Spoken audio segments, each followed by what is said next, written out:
I get a knock at the door, and here, two guys in a suit. I'm from the FBI. The first thing I have to say is, what took you guys so long? I told them the truth. I was going to make my own IED, and I was going to set across the Islamic Center over in a bank's parking lot, and I was going to dial it in and just watch the show. Growing up, I saw a movie, and it was Rambo. Rambo was tough, respected. He had intestinal fortitude. I said, that's what I want to do. I went off and joined the Marine Corps. I wanted the action. The first time I got shot at, I remember looking at my watch and I says, man, this time last year I was in English class. I fought several times in the Middle East, Desert Shield, Desert Storm, South America, Philippines, Somalia. I think the worst things that I have seen is dead children. I had to suck it up. I had to be there for my guys. Each one of those teardrops stands for a confirmed kill. I stopped adding after 26. Where I was taught, Marine Corps, just own it and then let it go. But there comes a time when there's too much of that and you can't turn it off anymore. I want you to give me a window into your state of mind at that time.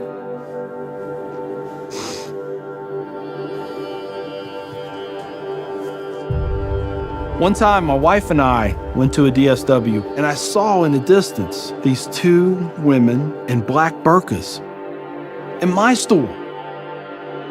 I cried as I prayed for enough strength to go over there and break both their necks. I was just angry. I was just full of hate, and it just fed off itself. At that point, I was drinking a half-gallon of vodka every 2 days.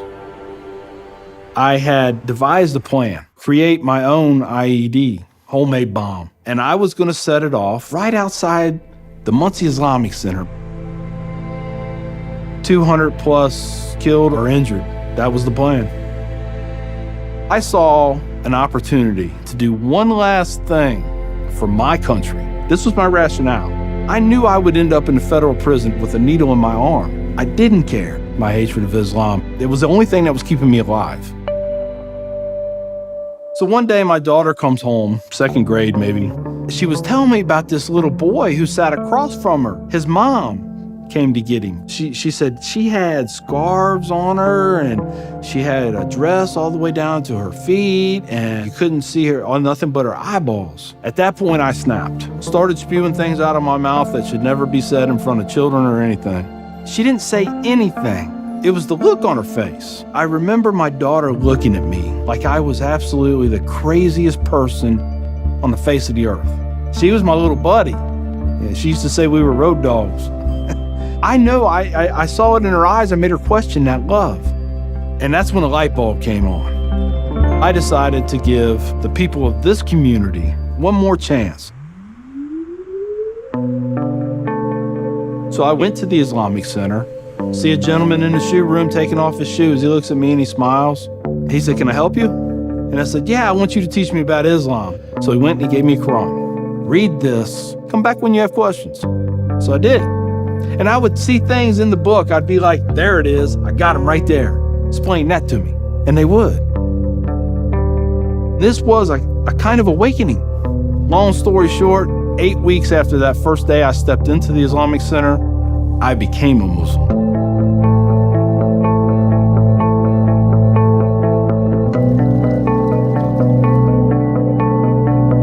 I'm a Muslim, a veteran, and a proud American. I had learned that I was completely wrong about everything that I felt. You know, Judaism had a message, Christianity had a message, Islam had a message. Funny thing is, though, it was the same message. It was about peace, and it was about love. Please join me in welcoming Mr. McKinney. My big thing is now to stop the hate. Nothing good has ever come out of hatred. I've done too many things. I've hurt a lot of people. I have to live with that. But if I can stop somebody else on the path of non-forgiveness, I won.